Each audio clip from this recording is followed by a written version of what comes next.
Okay, welcome to Halacha and Parshanut. This class is actually a continuation of the course we had a few years ago, the In Mikra Yotze Midei Pshuto. I think it's been 3 years since we had that class, maybe 2 years actually. So it's a little bit of a delayed continuation. But since we had that class, I've been meaning to give this course. And the ideas in certain ways are very connected. In certain ways, they're really their own independent topics. So if you haven't attended the Ein Mikra course or you don't remember the details, that's okay. If you would like to review the course or if you didn't join us the first time, the recordings are available. It'll probably add to your experience of this course if you have the background of what we discussed there. But again, it's not necessary. I'm going to review a little bit of what we said in that course tonight, just to give like the foundation for this course. But again, you can appreciate more maybe what we're talking about when you have both courses together. Um, but again, it's not necessary. Both courses really look at the relationship between the written Torah and the oral Torah, right? The Torah Shebachsav and the Torah Sheba'al Peh, and really the Torah Shebachsav and the halachic system. And we talk about different dimensions of that relationship, how they work together, to give us a complete understanding of Torah, right? Torah has so many different dimensions. It's, right, of course, endlessly deep. And there's so many different, aspects to Torah learning and to Torah living, right? When we talk about halacha or when we talk about learning Chumash, right? These are two kind of separate areas of Torah learning. And yet, what we want to do in these courses is show that the halachic system and the halachos that we keep are, of course, rooted and connected to the Torah Shebechsav, right? The broader idea that all of Torah was given to us by Hashem, right? And so we have to see how they work together to create a complete experience of Torah, right? To communicate to us, right? The godly wisdom, right? That's there in the Torah. So just before we start, I want to mention that I had in mind two main goals when we go through this course. Where we'll discuss tonight what some of the topics in this course that we're going to discuss. But in terms of overall goals, the first goal that I had in mind for this course is to gain a deeper appreciation of the precision of the Torah text, right? That's something which is it's so, what's the word? It's one of the Ikrei Amuna, right? To appreciate the perfection of the Torah text, how precise it is, that everything written in the Torah text comes to us from Hashem, right? In the Torah Shebachsav. And we're going to talk about that more tonight, right? That's one of the things that we have to believe as Jews, and that's the foundation for our appreciation of Torah and Torah learning. So that's something that I want us to, some of the topics that we're going to discuss in this course, we're going to gain a deeper appreciation of what that means, right? And to become more sensitive to how precise and perfect the Torah text is, right? That's something again that the more we can experience that ourselves, the more we appreciate it, right? And appreciate how lucky we are to have this godly gift, right? That was given to us to appreciate and to learn. So that's one of the things that we're going to discuss is the perfection, the precision of the Torah text. Another thing is, again, what we discussed is to see the partnership between the Torah Shebachsav and the halachic system, which is something which is so important to Yiddishkeit, right? To what we believe. And yet it's something which, as we mentioned, it's something which is usually discussed very separately, right? We have people who learn Gemara and halacha and things like that, and then it's almost seen like as a separate area of Torah to learn Chumash, right? But really, we want to see how those, um, of course, work together, right? To teach us how to live as Jews, how to think as Jews. So that's something that we're going to discuss in this course. And there are a lot of different aspects of discussing that relationship between the halachic system and the Torah text. There are many different ways to approach that, right? We approached it in a certain way in the Ein Mikra Yotzei Midei Pshuto. We're going to approach it differently in this course. There are a lot of different Again, Torah has so many dimensions, right? We're talking about something which is teaching godly wisdom. So there is so much to say.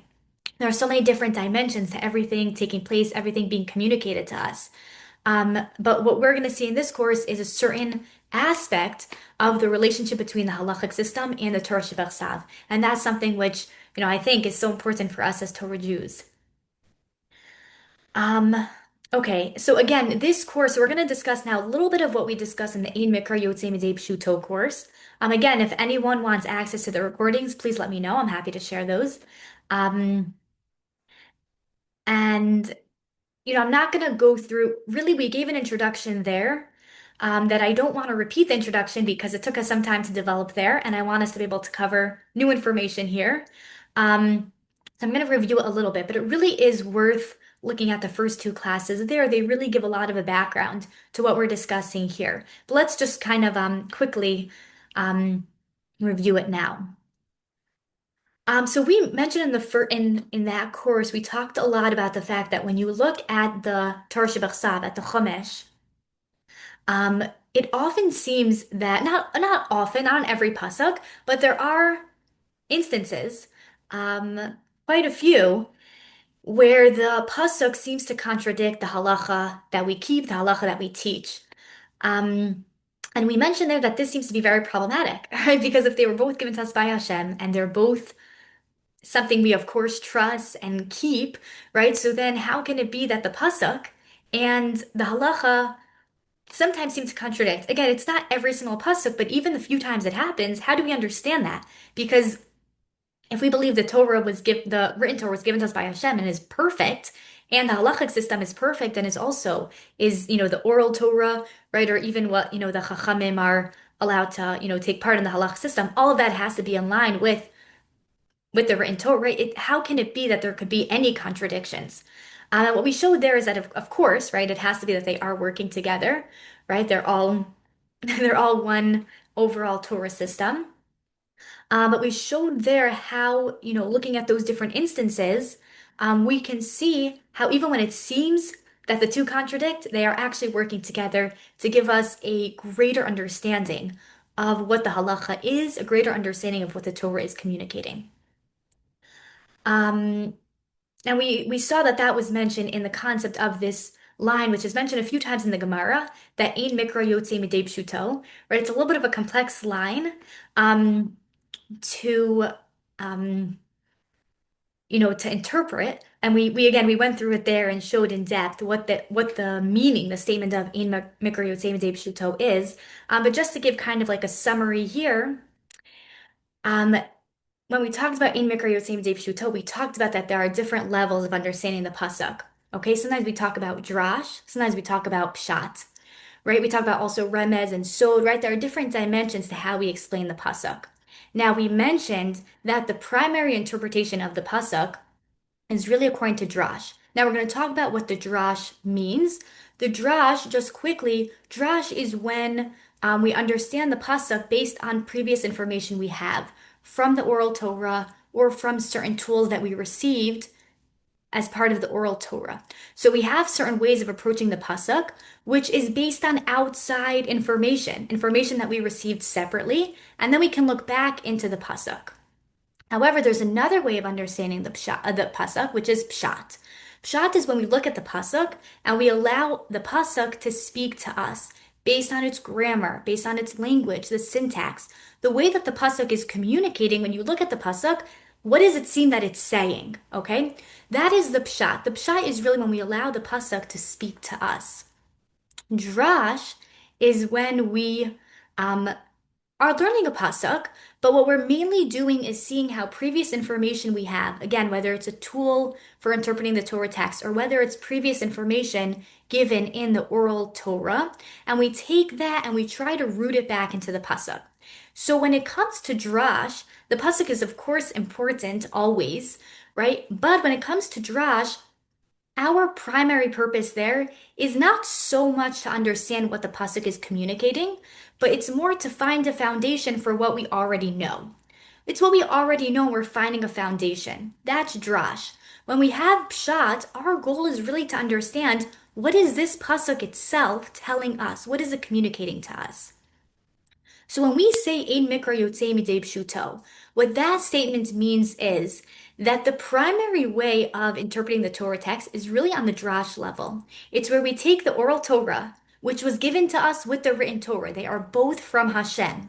They are both from Hashem. They have equal authority, right? When we take the oral Torah and we say, okay, this is one message from Hashem. Now let's look back at the written Torah and root it into the written Torah.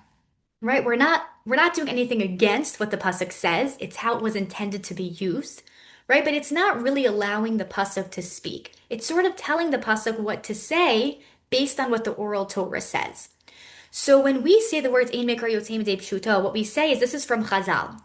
Chazal tell us they were primarily involved in drash, and Chazal tell us that yes, drash is of primary importance, but Ein Mikra Yotzei Midei Pshuto.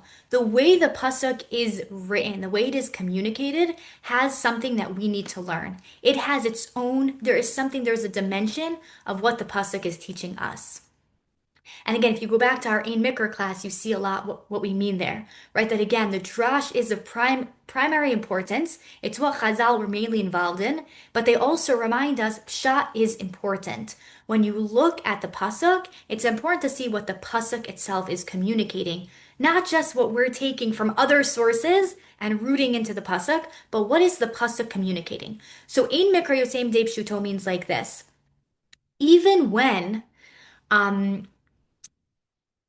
even when we read a pasuk and we learn a pasuk and we interpret it on the pshat level, it's important to go back and also look at what is the pshat teaching. They are both from Hashem. They are both part of this multi-dimensional Torah system, right? This many layers of depth of godly wisdom that we were given. We know if we know what the drash is communicating, we still need to go back and say, well, what does the pshat, what does the pasuk itself communicate? In Mikra Yotzei Midei Pshuto, we never take a pasuk away from its pshat meaning. We don't ignore the pshat. We also value the pshat. Now, at the same time, and we mentioned this there as well, is that even though the drash is in certain ways of primary importance, the drash is still built on the pshat. That was another aspect of this statement in Mikra Yotzei Midei Pshuto, that the drash, as much as again, and we mentioned there, we showed there why drash is of primary importance. Drash is of primary importance, but it's based on the pshat. Even when we're understanding the drash, we still go back and understand, well, what is the pshat saying? That enables us to access the drash. Okay, we're going to explain tonight why it is that the drash has to be based on the pshat, but the pshat sets up, it gives a personality to the pasuk, and the drash is built upon that personality. Now, again, these are really, in many ways, pshat and drash are two different ways of accessing the Torah text, of interpreting the Torah text, but in certain ways they work together. And that's part of what we're going to be talking about in this course is how the pshat sets up the personality of the pasuk so that the drash can then be built on that. And again, the drash, and this is something that we're going to discuss a lot. The drash is the primary realm of halacha, right? Again, the oral Torah, the drash, these are the prime sources of the halacha. And again, if the pshat and the drash seem to contradict, that is something which the drash, that's the halacha that we follow. However, the drash still relies on the pshat to on how to approach specific psukim. And we're going to see how that works. And again, the drash still relies on the pshat. Even though the drash is of primary importance and prime in the halachic realm, we rely on the pshat to enable us how to interpret these psukim in the drash realm. And that's what we're going to talk about in this course. Um, okay. Now I want to just mention, yeah. You're probably leading up to this, and you'll probably do this soon. It would just help me to put like an example. So, like, this is the Um, pasuk, this is the drash, this is the thing. So it's not like theory, but I see what you're doing. Yeah, we're gonna do that soon. I know it's this introduction was so complex because everything was kind of intertwined. So I was like, should I put this there, put this there? So we're gonna do an example soon. I just want to kind of define certain things before so that we know what we're talking about. Yeah. Great. Um, okay, good. So just to mention a little bit of background for the halachic system, just because even though we're not going to really discuss I don't know how much of this we're really going to discuss this semester exactly, but I think it just clarifies a lot of what we talk about when we have certain understandings of how the halachic system works. In this course, we are going to focus really, it's really a Chumash class. That's what we're going to focus on. It really is a Chumash class. Um, but in order to understand how a Chumash class, right, can enable us to understand the halachic system, we want to have certain basics about the halachic system. So in halacha, there are two primary ways of how we have sources of halacha. Now, this is not talking about things like derabanan or minhag or things that we, like add on or things like that. We'll discuss that later on in the course. We will discuss in this course a little bit about derabanan and things like that. But here, this is about the things that were given to us by Hashem, okay, part of the oral Torah. So, first of all, part of the oral Torah is that we received certain specific halachos, okay, halachic details, again, as part of the oral Torah. And again, this is something which is um, part of the, ikarim of what we have to believe as Jews, right, is not just that we got the written Torah, but also that we receive the oral Torah from Hashem, right? That's important. The Rabbanim play a role in transmitting the oral Torah and in, clarifying and applying and things like that, the oral Torah. But the Chachamim did not create the oral Torah, right? The oral Torah was given to us by Hashem, and that's something which is so important for us to appreciate. So there are certain halachic details that we were given um, from Hashem as part of the oral Torah, which are deoraisa, right? Those are deoraisa level, right? Deoraisa means from the Torah. It's Torah level authority, which means either from the Torah Shebechsav, the written Torah, or from the oral Torah, which was, what was given to us from Hashem. Okay, and those um, include um, those are, sometimes called like, let's say, halachos Moshe Sinai, or in certain contexts, the word like a Kabbalah kind of thing could be a reference to these um, halacha details that were received, right? Kabbalah means something which was received. So in certain contexts, when we use the word Kabbalah, we're talking about a halacha which was received from Hashem. It has the status of Doraisa level authority, okay? Um, Now, those details, those halacha details that were given to us as part of the oral Torah, those can be rooted in psukim. Okay, there are psukim that we can see, okay, this pasuk and that halacha are connected, but they don't rely on the pasuk. If there are details which we don't see either taught or referenced in the written Torah, they still have, again, the Doraisa level authority because they were given as part of the oral Torah.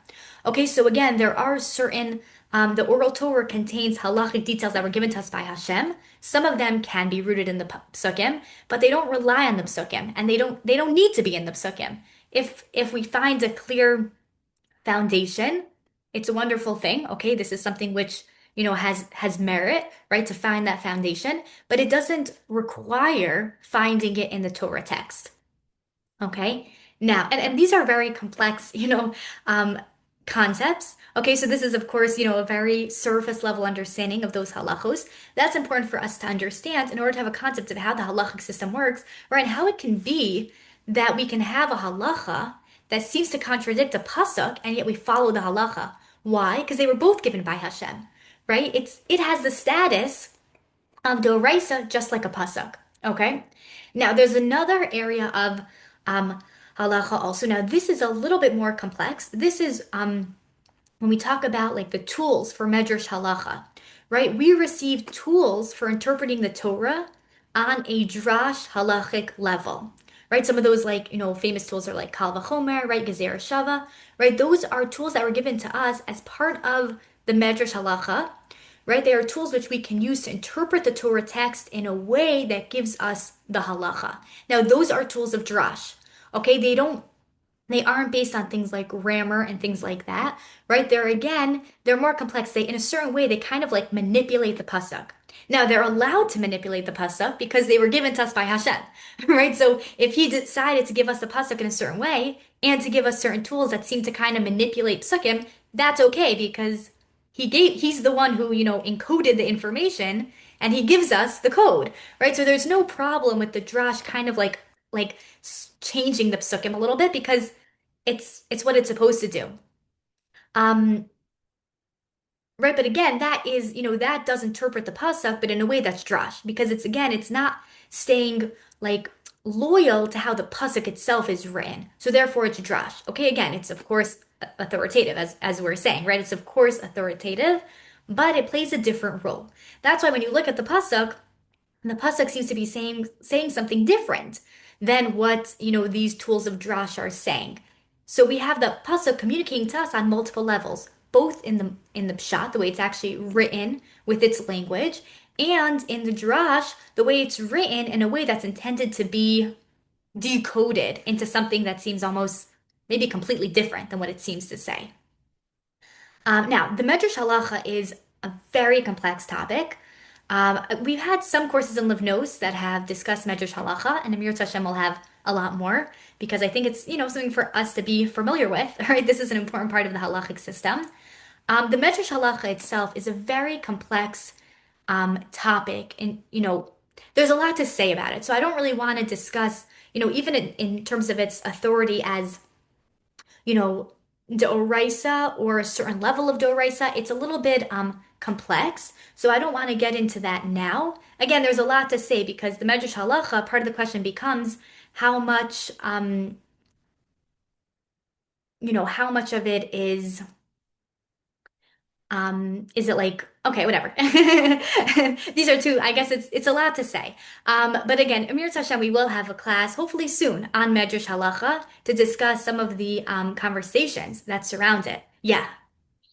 What is the Medrash Halacha? What is the Medrash Halacha? So again, that's when we take the tools that were given to us from Hashem and we interpret the Torah text to extract the halacha based on those tools, right? So if we Okay. know like right. So it can, let's say Kal Vachomer, right? So that's something which is a tool that we were given. We can, learn Torah and apply the rule of Kal Vachomer because we were given that permission, right? Because we were told to do so. So these Medrash Halacha tools, there are many different tools, right? Some of them might be more ones that we're familiar with that are more like, you know, things that we can easily, understand based on our own logic, right? Some are more unique to the Torah system. And again, that's something which really requires its own understanding. But important for us in this class just to have a concept that there is this whole dimension of halacha in the drash realm where it's based on the Torah text and it's based on tools you received as part of the oral Torah, and yet it's the halachos that are part of that are so different than what we actually see written in the Torah text. Okay. Um, and again, it's very the reason that it's a little bit of an interesting category is because there are differences of opinion of whether or not the Medrash Halacha creates new halachos, or if it's part of what we mentioned, taking the halachos we received and rooting them into the Torah text. So it becomes its own area of discussion among, the Torah authorities throughout the years of what is the status of Medrash Halacha. Is it really those halach details that we received that we now, okay, so we root them in the Torah text, or is it something which creates and establishes totally like new halachos, right? So there's a lot to say about Medrash Halacha. It's a very complex area, right? It's something which, anyone who's involved in like learning Medrash Halacha, right? This is not something that you just, take a 20-minute class on and become an expert in, right? This is very, very complex stuff. But again, for our class, when we appreciate the difference between Medrash Halacha and Pshat Halacha, or how Pshat creates the foundation for Medrash Halacha, right? We want to at least be able to understand what is Medrash Halacha. And again, it's too complex to really go more into it now, but at least to appreciate that Medrash Halacha is the halacha that's extracted, or rooted in the pasuk, but using the drash tools, which again allow the Rav or whatever to like kind of uproot the pasuk, but in a way that's in line with the Masorah he was given all the way back, right, to Sinai, right? So that's why we're allowed to engage in Medrash Halacha. That's why it's these are primary realms of halacha. Again, our primary source of halacha is from these areas of halacha, whether it's the rules that were given to us, the halachic details that were given to us by Hashem, or whether it's, what we extract based on these drash tools. Those are the primary sources of halacha. Anything we discuss in the drash, in the pshat realm, sorry, anything we discuss in the pshat realm is of importance. It was given to us by Hashem, but it can never, never uproot a drash halacha. The pshat halachos, and we saw this in our previous course, and we'll see this now. The pshat, when it comes to the realm of halacha, pshat is always secondary to drash. And again, it has its own important rules to play, but the drash always takes precedence. Okay, and here again in this court, we saw that a lot in the Ein Mikra Same as Abe Shuto when we saw the contradictions between the two. In this course, again, we're gonna see how they work together and how through the pshat, with the role the pshat plays, it allows the drash halacha to then come in and to learn out the halachos. Okay.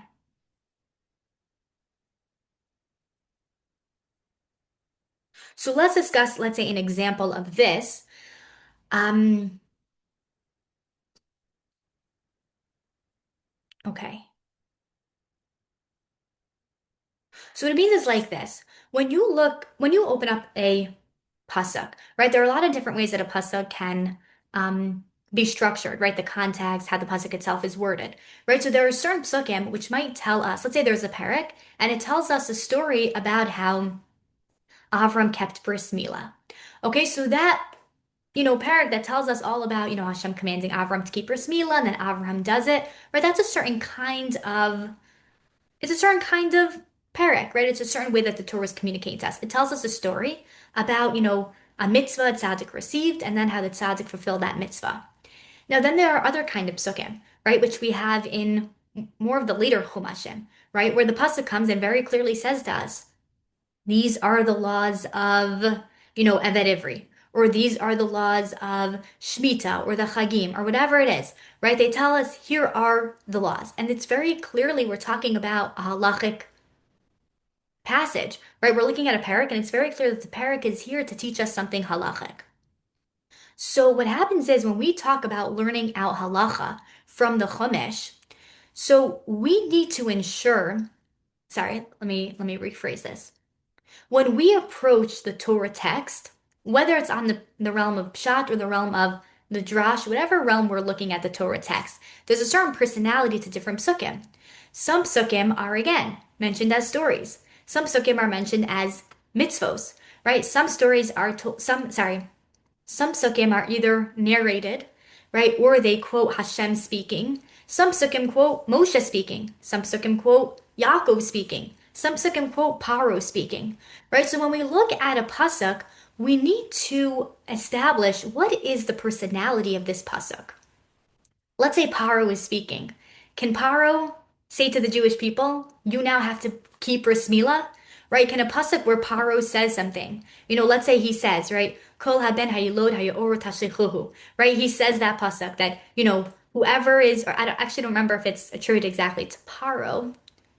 I think in that pasuk it says that it was said. I don't even know who in that pasuk is the one speaking, right? But when it says something like that, do we say, oh, the pasuk says every boy who is born should be thrown into the yor? Well, that must be a mitzvah. We should all keep that. Let's keep that mitzvah. No, we don't say that because it's obvious that that pasuk is not a mitzvah, right? It wasn't given to us by Hashem. It's not, the context of the pasuk and the way the pasuk is worded in no way indicates that this is something we should be keeping, right?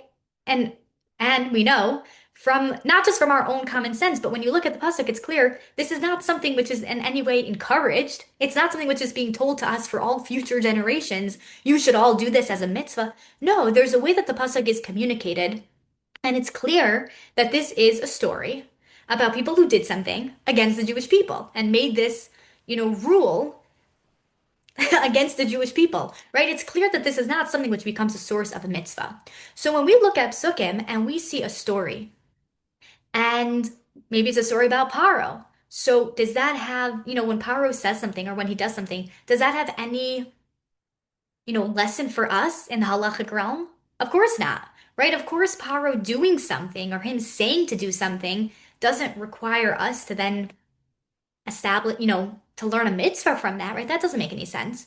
So when we look at a pasuk, we have to understand like what exactly is going on in this pasuk.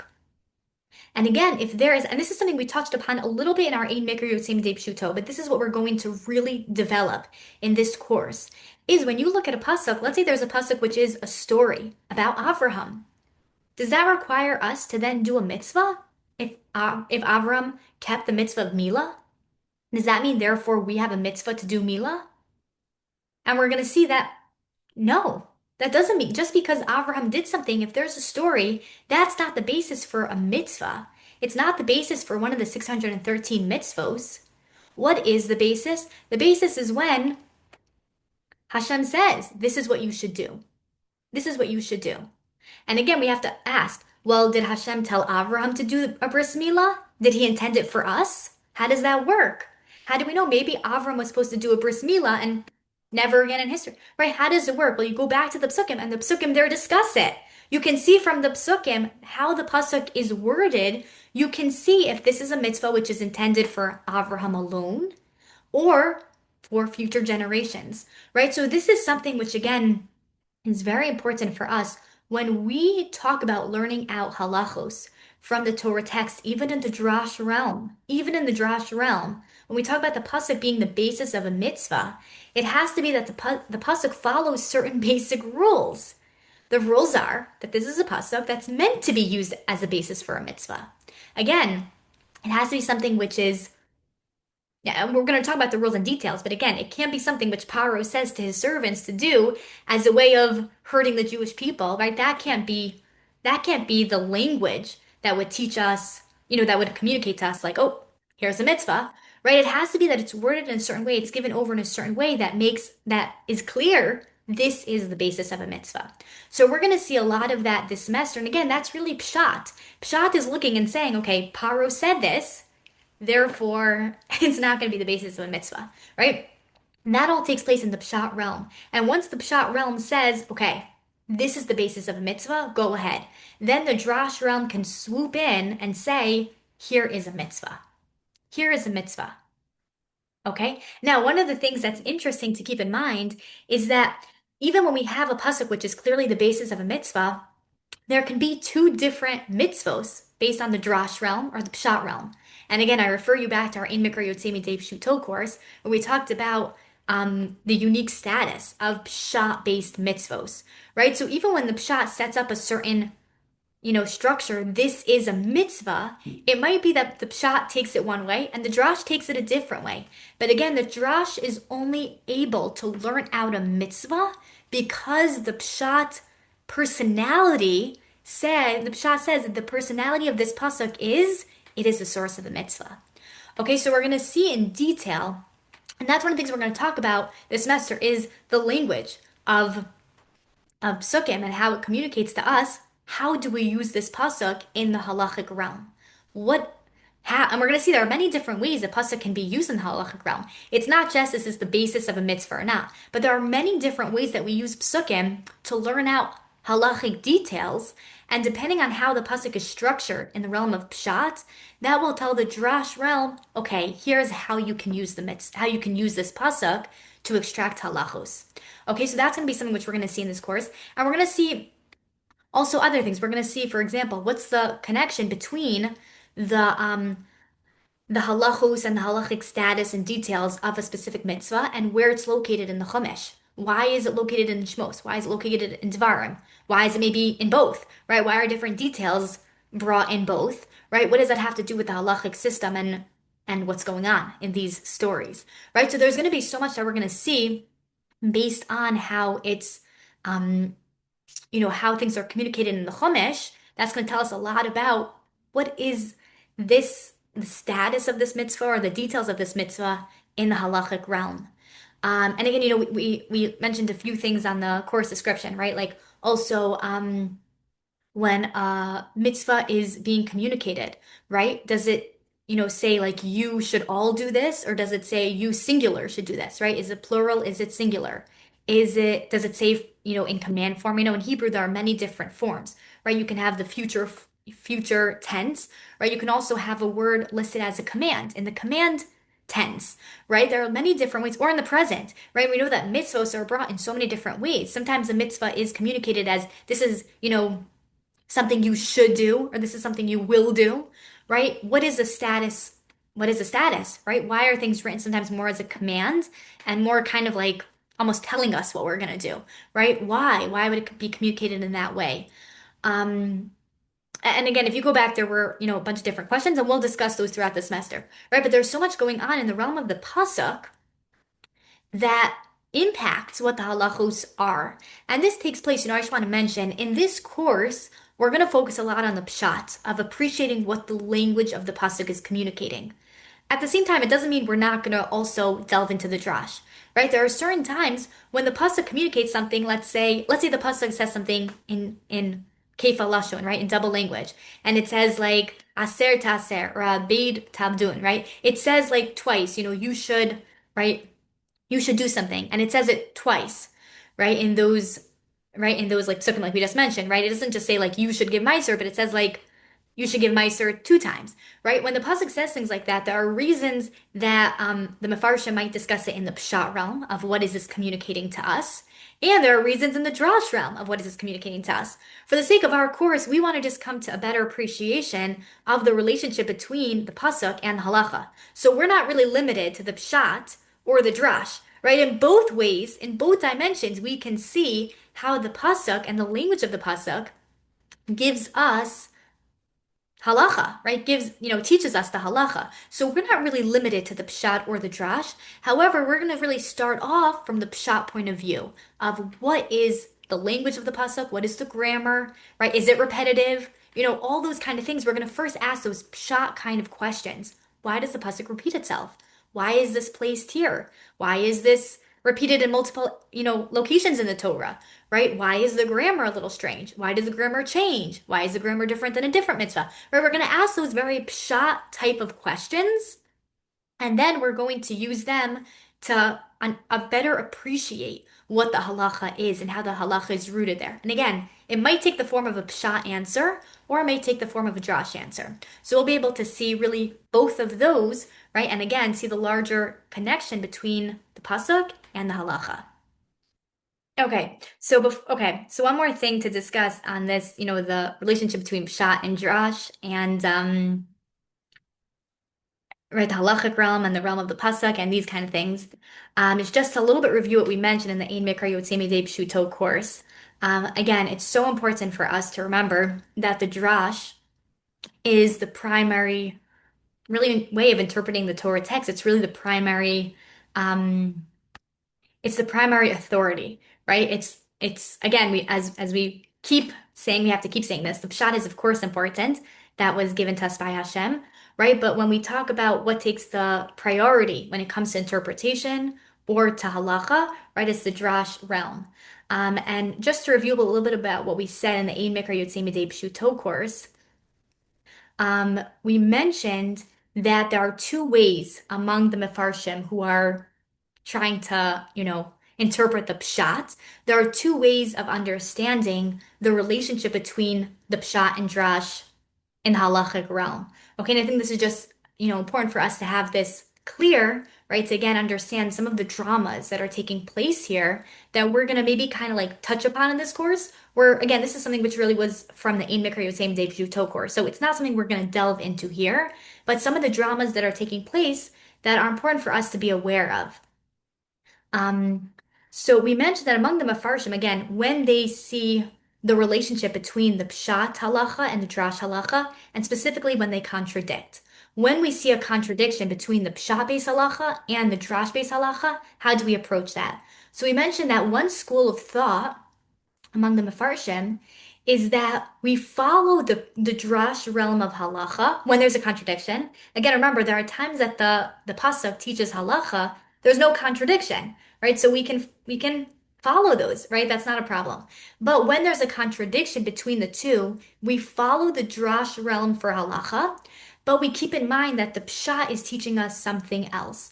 Maybe it's teaching us some sort of hashkafic aspect of the mitzvah, right? Maybe it's teaching us, we saw in our course, we saw that there are certain time periods where maybe there's a very specific period in history that we had to follow a different halacha, right? It's not the normal halacha that we follow, but maybe there were certain complex situations that arose, and so they followed the pshat-based halacha. And if you go back, you see in very specific cases, it's not like it came up all the time. In very specific cases, we might follow the pshat halacha, right? That there are certain times, that depending on what's going on, okay, maybe we follow the pshat in that specific case, right? So if you go back there, then you see there's a whole another dimension of what the pshat is teaching, which might not be the normal halacha that we keep, but it's still teaching us something.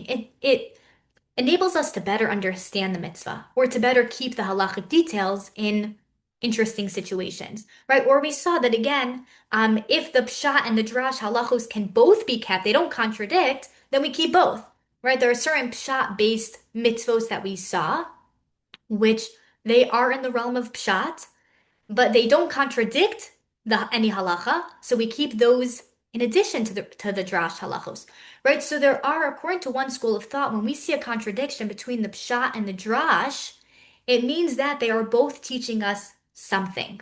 They're both teaching us something. Different dimensions of Torah. The Torah is communicating both of them. The drash takes precedence in halacha, but the pshat can also be teaching something. Okay? Then there was another school of thought which said, when you look at a pasuk and there seems to be a contradiction, it means that you haven't fully understood the pasuk. Right? Those are people like the Aksava Kabbalah, the Malbim, right? A few others. They show that if you really delve into the pshat and you really are sensitive to what the pshat is saying, then you'll discover it's actually teaching what the drash is teaching, right? And we saw that those were using rules that we're not always so familiar with, right? A lot of times they bring in the rules of, let's say, the trup, right? Which in Livnos, we're lucky we do have some classes on the trup, right? And there are many wonderful svarim out there that teach how to use the trup, right? For the chachamim who are very knowledgeable, who are experts in using the trup, right? So they can actually use the trup to better understand what the pshat is saying and to then see that yes, the pshat is teaching the drash halacha, right? And there were other if you look at the Ksava Kabbalah, you see that there are many amazing ways, right, that he brings out that yes, you know, look at the pasuk in this way, use these tools of pshat, and you'll actually see that it is teaching the drash halacha. So that's just something to keep in mind that when we talk about the relationship between pshat and drash in terms of the halachic realm, there are a lot of different kind of conversations going on. And at the end of the day, they are, according to all these mafarshim, they are all, of course, significant, right? The drash is authoritative in the halachic realm, but the pshat should not be ignored, right? In mikra yotzim de pshuto. That's what they were explaining. The pshat is never ignored. How we deal with the pshat, how we approach the pshat, they might have slightly different approaches, but we never ignore or dismiss or reject the pshat, right? And we try to come up with this larger understanding of how the pshat and the drash work together to teach us Torah. Maybe the better we understand the pshat, maybe it really is communicating the drash, or maybe they're both teaching us on different levels, different dimensions of Torah. But at the end of the day, as we're going to see in this course, the pshat and the drash are following a similar, they have the personality, the essence is going to be the same. That again, as we mentioned, when Paro says something in the realm of pshat and in the realm of drash, no one's going to take that as the source of a mitzvah. At the end of the day, they follow similar rules. And part of, again, what we mentioned with Ein Mikra Yotzei Midei Pshuto is that the pshat, the person sets up the personality of the pasuk, and the drash then comes and builds upon it. So something to keep in mind, right, is that even these mefarshim that we saw took pretty different approaches to understanding the relationship between pshat and drash and between pshat and halacha. Even so, they're all going to agree that whatever is going on in the pshat, right, is going to be communicating to us something that we can use to better understand the halacha, to better understand even the drash halacha, right, but to better understand the Torah system as a whole, the halachic system as a whole. So that's something which, again, we might, as we go through, it's something that we're gonna a little bit keep in mind to just, see how the mefarshim that took those two different approaches, how they also, contribute to this discussion of how do the pshat and drash work together to establish the personality of a pasuk. So that's going to be something that, we're going to be able to see and appreciate more now that we have that background. I just want to mention, of course, that this whole course, and the last course is really based on Rav Cooperman, right? On his Pshuto Shel Mikra. He has Rav Cooperman, of course, um, was a huge Talmud Chacham, right? And he wrote those Sfarim that are so important for appreciating the the written Torah, the Pshat, and appreciating the halachic system and the oral Torah and the dimension of drash, right? His Sfarim are really so important and really give a strong foundation of how to learn Torah and how to appreciate the Masorah. Um, and so that's going to be one of the main sources that we use also um, in this semester. And also there are a few other sources that we'll discuss that will also contribute to our understanding of these topics. So of course he's the main source, but he raises a lot of the questions that even, once I appreciated those questions he brought up, like, why are things written where they are? Why is the language of the pasuk written in this way or that way? Once he brought up those questions, which are so kind of obvious, right? There are things that we don't focus on a lot, but of course we need to ask those questions. Like, why is the pasuk written as a command, either in singular form or plural form? Those are important questions, right? Once he brought that up, I was, able to also see in other sources that they discuss those things as well. But he is definitely this is his main topic that he discusses. So it's something which, he really addresses beautifully. Now, I want to just show one more thing, talk a little bit about the concept of the precision of the Torah text. Because again, this is something which is so important, right? There are a lot of, Torah sources that talk about this, right? But here, just from the Mishnah Torah, right? He says, Shlosha hein hakofrim baTorah. He mentions three people who are considered kofrim in the Torah, right? That's are people who deny the Torah, right? That's something which is, of course, major, right? And here he mentions, Ha'omar she'ena Torah me'im Hashem, afilu pasuk echad, afilu teva achas. Right here he says, someone who says that the Torah is not from Hashem. Even one pasuk, afil teva achas, even one word, right? If someone says that imamar Moshe amaromi piatzmo, if he says Moshe made it up. He added that one word. He made up that one word. Hareza kofar batorah. Someone who says that even a word doesn't come straight from Hashem, he is a kofar. Right? So this is something which is, of course, again, it's integral to everything we believe, right? It's the foundation of everything that we believe, is that the Torah came word for word straight from Hashem. Right? And there, of course, right, the Gemara talks about this, right? Also in the Ramban there. The next source, right, in his introduction, he says, Moshe Rabbeinu katav ha-sefer hazeh im ha-Torah kula mipiv shel HaKadosh Baruch Hu. Right, he says, Moshe wrote the Torah, it's all from Hashem's mouth. Zeh emetu varor hu shekol ha-Torah mitchilat sefer Bereshis ad le'inei Kol Yisrael. Right, he says, this is clear, this is the truth, that the entire Torah, from the beginning of Sefer Bereshis ad le'inei Kol Yisrael, right, the end of Devarim, Ne'emar mipiv shel HaKadosh Baruch Hu. It is said from Hashem's mouth, Laznav shel Moshe to Moshe's ears, right? Moshe recorded it, but it was all said by Hashem. Every single word, every pasuk, right? It's kfira to say that anything does not come from Hashem in the written Torah. Um, we're not going to go through all the sources, but the Rambam and those sources talk about part of this is appreciating that it is all also kadosh. It's equally kadosh, right? It's not just like, it all came from Hashem and, here, he just like put in some filler. No, it's all from Hashem and it's all equally kadosh. We don't right, if you're familiar, the Rambam talks about, like, we don't look at the pasuk of Shema and Anochi Hashem Elokecha and say that that's more important than other psukim, right? They're all equally kadosh. They're all so important. I mean, could you imagine, right? The psukim of Shema Yisrael, right? So fundamental to what we believe, and the pasuk of Anochi Hashem Elokecha, so fundamental to what we believe. The Rambam says this is equally kadosh to the psukim about who Timna was, right? The psukim about who some of these random people, we don't even know who they were, but the pasuk tells us, who they were. And the Rambam says, don't think one is more kadosh than another. They are all equally kadosh. This is something which we're gonna have to keep in mind for this course, for all learning, of course, right? And for all of life. But especially in this course, when we talk about different types of psukim, different personalities of the psukim, what we have to remember is that different psukim do have different personalities, as we mentioned. Sometimes the pasuk can be used as a source of a mitzvah, and sometimes it can't. That's the reality. But it never means that one pasuk is more kadosh, more significant, more important, more precise than another pasuk. Never. It means we do approach psukim in different ways. They do play different roles. They have different personalities, but not in the realm of how kadosh are they. They're all kadosh, and they are all from Hashem. Nothing was a mistake. Chas v'chalila, nothing was blabby, a filler, to add. We know that the Torah definitely doesn't blab, right? The Torah is so, right, writing in the smallest amount of language needed, right? Every single thing communicated is important. Now, what that means, again, we have to keep this in mind. So when we analyze, the different personality of psukim, again, it's so important to remember. We're not discussing whether or not something was kadosh. They are all equally kadosh. We're just trying to understand how Hashem intended for us to interpret them. That's what it is. What is the personality of this pasuk? How should it be interpreted? Okay? That's what it means. And again, it doesn't mean it's not from Hashem, of course, right? That's not what that means.